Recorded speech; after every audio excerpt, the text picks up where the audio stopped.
அஸ்ஸலாமு அலைக்கும். என் பேர் இனாயத்துல்லா. நான் சைதை பகுதியைச் சேர்ந்தவன். அல்லாஹு தாலா மனிதர்களுடைய செயல்களை பதிவு செய்வதற்காக வேண்டி 2 மலக்குகளை நியமித்துள்ளான். ஆனால் அல்லாஹ்வுடைய ஆற்றல் பெரியது. அவன் பார்ப்பவன், அறிபவன், கேட்பவன், அனைத்தும் இருக்க ஏன் அவங்களுக்கு மலக்குகள் உதவி தேவையா? மலக்குமார்கள் எதற்காக இருக்கிறார்கள் என்று நாம் முதல்ல தெரிஞ்சுக்கணும். மலக்குமார்கள் எதற்காக? அல்லாஹுடைய உத்தரவை செயல்படுத்துவதற்காக, அல்லாஹுடைய உத்தரவுக்கு கட்டுப்பட்டு நடப்பதற்காக. சரி, மறுமைதான் மனிதனுடைய லட்சியம் இல்லையா? இது இந்த கேள்வியுடைய இப்படியெல்லாம் கேட்கலாம். மறுமைதானே லட்சியம், மறுமைதானே தீர்ப்பு நாள் இல்லையா? சரி, மறுமையில் அல்லாஹு ஜல்ல ஷானு தாலா ஒரு கொஞ்சம் ஆட்களை கூப்பிட்டு வா, நீ உலகத்தில் வாழ்கிற போது கெட்டவன், அவள் நான் நரகத்துக்கு போ, நீ வா, நீ சொர்க்கத்துக்கு போ, இப்படி சொன்னால் போதும் தானே, மலக்கு எதுக்கு அப்படிங்கிற மாதிரி அந்த கேள்வி வருது இல்லையா? அப்படி தானே? போ, அல்லாஹ்க்கு தெரியாததா? நியாயமாக தானே தீர்ப்பு கொடுப்பா, வா வா வா சொர்க்கத்துக்கு போ, நீ வா நரகத்துக்கு போ அப்படி என்றால் சொல்லலாம் இல்லையா? எனவே இப்படி இருந்தால் போதுமா? ஆனால் அல்லாஹுடைய திருநாமத்தில் அல்லாஹுக்கு ஒரு பேர் இருக்கிறது. என்னவென்று சொன்னால் அல்லாஹு ஆதில், நீதிமான், நீதியாளன், யாருக்கும் அநீதம் செய்ய மாட்டான். மறுமை நாளை குறித்து அல்லாஹு ஜல்ல ஷானு தாலா சொல்லுகின்றான், ஃபல்யமலா துதுலம் நஃப்ஸுன் ஷைஆ, இன்றைய நாளில் யாருக்கும் அநீதம் இழைக்கப்பட மாட்டாது. அநீதம் யாருக்கும் இழைக்க. அப்போ எப்படி அநீதம் இழைக்கப்படுறது? அநீதம் இழைக்காமல் இருக்கிறது? நீதிமான் என்பதை எப்படி அல்லாஹ் நிரூபிப்பான்? சகோதரர்களே, அதாவது இப்போ உதாரணமாக மறுமையில் வரக்கூடிய மக்களை 2ஆக பிரிக்கலாம். நம்ம கொஞ்சம் ப்ராக்டிக்கலாக யோசிச்சு பார்ப்போம். 2ஆக பிரிக்கலாம். எப்படி? ஒன்று முஸ்லீமாக இருப்பான், இல்லைனா முஸ்லீமாக இருப்பான், அவ்வளோதானே இல்லையா? இப்போ உதாரணமாக மலக்குமார்கள் தேவையில்லை என்று வைத்துக்கொண்டால், ஒரு முஸ்லீமை பார்த்து அல்லாஹு ஜல்ல ஷானு தாலா பார்த்து கூப்பிட்றாங்க, வா நீ முஸ்லீம் தானே, சரி நீ இதெல்லாம் செய்திருக்கிற உலகத்தில் வாழுகிற பொழுது எனவே உனக்கு சொர்க்கம் தருகிறேன் என்று அல்லாஹ் சொன்னான்னா, இந்த அடியானுக்கு நல்லா தெரியும் அல்லாஹ் அநீதம் இழைக்க மாட்டான், அல்லாஹ் தவறு செய்த மாட்டான். எனவே என்கிட்ட இவ்வளோ நேரம் இவன் கேட்டுட்டு இருந்த கேள்வி ஒரு கண் துடைப்பு தான். தெரியுமா தெரியாதா? அப்படி தானே இல்லையா? ஒரு முஸ்லீமுக்கு தெரியுமே, இவன் தான் அல்லாஹ்வை நம்பி இருந்தானே. எனவே அல்லாஹ் விசாரித்தாலும் ஒரு கண் துடைப்பதாக இருக்கும், கடைசியில் என்ன செஞ்சிருவான்? சொர்க்கம் தருவான் என்று. சரி, அல்லாஹ்வை நம்பாத ஒருவன் இடத்தில் அல்லாஹ் தாலா, நான் சொல்கிறது புரியுதான்னு தெரில, புரியுது இல்லையா? சரி, அல்லாஹ்வை நம்பாத ஒருத்தனை கூப்பிட்டு அல்லாஹ் விசாரிக்கிறான், வா இதெல்லாம் செஞ்சால் உனக்கு நரகம் என்று சொன்னால் இவன் சொல்லுவான், நான் நம்ப முடியாது, நீ அநீதம் செய்திருக்கிறாய், ஒன்னே நான் நம்பலை, அப்புறம் எப்படி உன்னுடைய தீர்ப்பை நான் நம்புறது? சொல்லுவானா இல்லையா? எனவே கண்ணியத்திற்குரிய சகோதரர்களே, மறுமைதான் லட்சியம். எனவே இந்த மறுமை லட்சியம் என்றிருக்கின்ற பொழுது இதை எப்படி நிரூபிப்பது? அல்லாஹு தாலா நீதிவான் என்பதை சாட்சிகளின்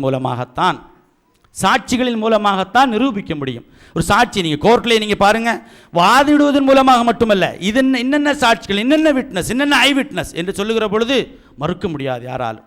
எனவே கண்ணியத்திற்குரிய சகோதரர்களை, ஆதாரங்களை காட்டி வாதிட்டு நிரூபிப்பதன் மூலமாக அல்லாஹு தாலா நீதிவான் என்பதும் ஒன்று புலப்படுகிறது. இரண்டாவது என்னவென்று சொன்னால், இதுதான் நியாயமான தீர்ப்பு என்பதும் தெரிய வருகிறது. ஏனென்றால் மறுமை நாளில் அல்லாஹு தாலா சொல்வான், ஹாதா கிதாபுன் யன்திகு அலைக்கும் பில் ஹக், இது உங்களுடைய அத்தாட்சி பத்திரம், நன்மை தீமை எழுதப்பட்ட ஏடுகள், இதை படித்து பாருங்கள், இது சத்தியம் சொல்லுகிறது என்று அல்லாஹு தாலா சொல்லுகின்றான். இன்னா குன்னா நஸ்தன்ஸஹு மா குன்தும் தஅமலூன், நீங்கள் செய்து கொண்டிருக்கின்ற எல்லா செயல்களை நாங்கள் பிரதி எடுக்குகின்றோம் என்று அல்லாஹ் சொல்லுகிறான். பிரதி என்ன தெரியுமா? ஆடியோ வீடியோ ரெண்டையும் அல்லாஹ் பிரதி எடுக்கின்றான்.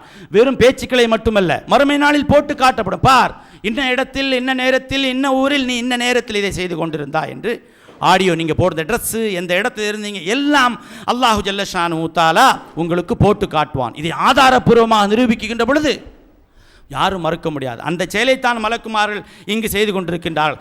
அல்லாஹ் பார்க்கிறாங்க, உணர்வு மட்டும் ஒரு மனிதனுக்கு பயத்தை தராது, மலக்குமார்கள் பதிவும் செய்கிறார்கள் என்ற இந்த எண்ணம் வருகிற பொழுது அதிக பயத்தை அது தரும். கண்ணியத்துக்குரியவர்களே, டிராஃபிக் போலீஸ் பார்த்துறீங்களா நீங்கள்? டிராஃபிக் போலீஸில் ஆனால் எல்லா ரூல்ஸையும் பிரேக் பண்ணிட்டு உடச்சிட்டு போவான்.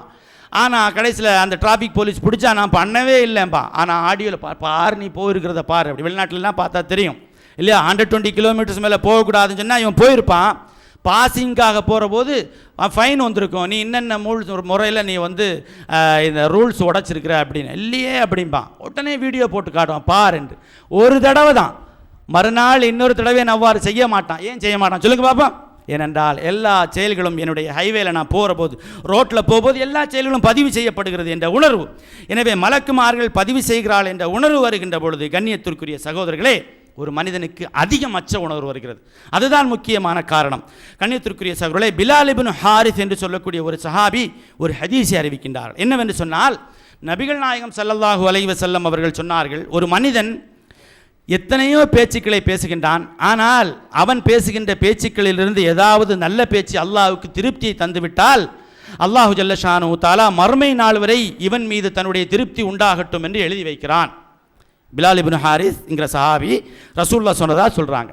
தொடர்ந்து சொல்கிறார்கள், ஒரு மனிதன் கெட்ட பேச்சுக்களை பேசுகிறான், அந்த கெட்ட பேச்சுக்கள் ஏதாவது ஒரு வார்த்தை அல்லாஹ்வுக்கு கோபம் தந்து விட்டது என்று சொன்னால் மறுமை நாள் வரை இவன் மீது எனது கோபம் உண்டாகட்டும் என்று அல்லாஹ் எழுதி வைக்கிறான். இந்த ஹதீஸை பிலால் இப்னு ஹாரிஸ்ங்கிற ஒரு சொல்லிட்டு இருக்கிறார். அப்போ அல்கமா என்ற சஹாபி சொல்றாங்க, அல்லாஹ்வின் மீது ஆணையிட்டு சொல்கிறேன், பிலால் இப்னு ஹாரிஸுடைய இந்த ஹதீஸ் எத்தனையோ வார்த்தைகளை நான் பேசுவதை விட்டும் என்னுடைய வாயை அடைக்க செய்து விட்டது என்று. புரியுதா?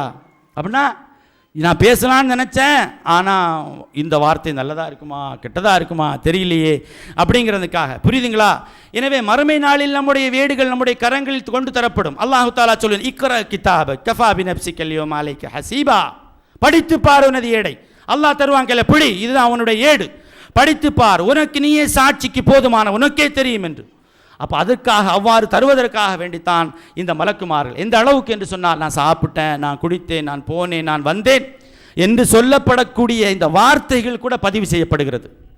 இமாம் அஹ்மது பின் ஹம்பல் ரஹிமஹுல்லாஹி தஆலா அலைஹி அவர்கள் குர்ஆன் படைக்கப்பட்டது என்பதற்காக வேண்டிய ஒரு பெரும் சோதனை வந்த பொழுது இவர்கள் கடுமையாக தாக்கப்பட்டார்கள், கடுமையாக துன்புறுத்தப்பட்டார்கள், வேதனை அனுபவிக்கப்பட்டார்கள். இந்த அளவுக்கு என்று சொன்னால் அவருடைய முதுகில் மாபெரும் புண்ணுகள் அடையாளங்கள் எல்லாம் இருந்தது. கடைசி காலத்தில் இந்த வேதனையின் மூலமாகவே தன்னுடைய மரண தருவாயில் அந்த வேதனையின் மூலமாக முனகி கொண்டிருப்பார்கள். அந்த நேரத்தில் ஒருவர் வந்து இமாம் இடத்தில் சொன்னார், எக்துபுல் மலக்கு குல்ல ஷையின் ஹத்தல் அனீன். மலக்குமார்கள் எல்லாவற்றையும் எழுதுகிறார்கள் இமாமே. ஒரு மனிதன் வேதனையால் முனகுகின்றான் என்று சொன்னால் அந்த முனகுதலை கூட மலக்குமார்கள் எழுதுகிறார்கள் என்று. இந்த ஹதீஸை கேட்டவுடனே வேதனையால் சத்தம் போடுவதை கூட இமாம் அஹ்மது பின் ஹம்பல் நிறுத்தி கொண்டார்கள். அல்லாஹ் ரஹ்மத் செய்வானா. இந்த அளவுக்கு பயம் பாருங்க. அப்ப மலக்குமார்கள் பதிவு செய்கின்றார்கள் என்ற இந்த எண்ணம் இருக்குகின்றது. ரகீப் அதீத் இவர்கள் செய்கின்ற இந்த பதில், இவர்கள் பதிவு செய்கிறார்கள் என்ற எண்ணம் மென்மேலும் அல்லாஹ்வை அச்சப்படுவதற்கு வழிவகை அமைக்கின்றது, கண்ணியத்திற்குரியவர்களே. ஆனால் இவ்வாறு அச்சப்படாத சிந்தனை வருகின்ற பொழுது அல்லாஹு தாலா சொல்கின்றான், மறுமை நாளில் இவ்வாறு அல்லாஹ்வை பயந்து கொள்ளாத மனிதர்களுடைய நிலைமை எப்படி இருக்கும் தெரியுமா? ஏடுகள் அவருடைய கரங்களில் கொடுக்கப்பட்டால், யா வைலதனா மாலி ஹாதல் கிதாப் லா யுகாதிரு ஸகீரத்தன் வலா கபீரத்தன் இல்லா அஹ்ஸாஹா. என்ன நாசம், என்ன இந்த கிதாபுக்கு, என்ன இந்த ஏடு, ஒரு சிறியது ஒரு பெரியது ஒன்றையும் விடாமல் இது எழுதி வைத்திருக்கிறதே, எனக்கு ஏற்பட்ட நாசமே என்று அவர்கள் சொல்வார்கள் என்று. எனவே கண்ணியத்துக்குரிய சகோதரர்களே, ஏன் மலக்குமார்கள் என்று சொன்னால், ஒன்று அல்லாஹ்வை அதிகம் இந்த உலகத்தில் பயந்து கொள்வதற்காக, இரண்டாவது அல்லாஹ் நீதிவான் என்பதை மறுமை நாளில் நிரூபிப்பதற்காக, மூன்று அதுவும் சாட்சியங்களோடு நிரூபிப்பதற்காக மலக்குமார்கள் எழுதுகிறார்கள் என்ற எண்ணம் இருக்கின்ற பொழுது மென்மேலும் ஒரு மனிதன் தவறிலிருந்து தவிர்த்து கொள்ள முடியும்.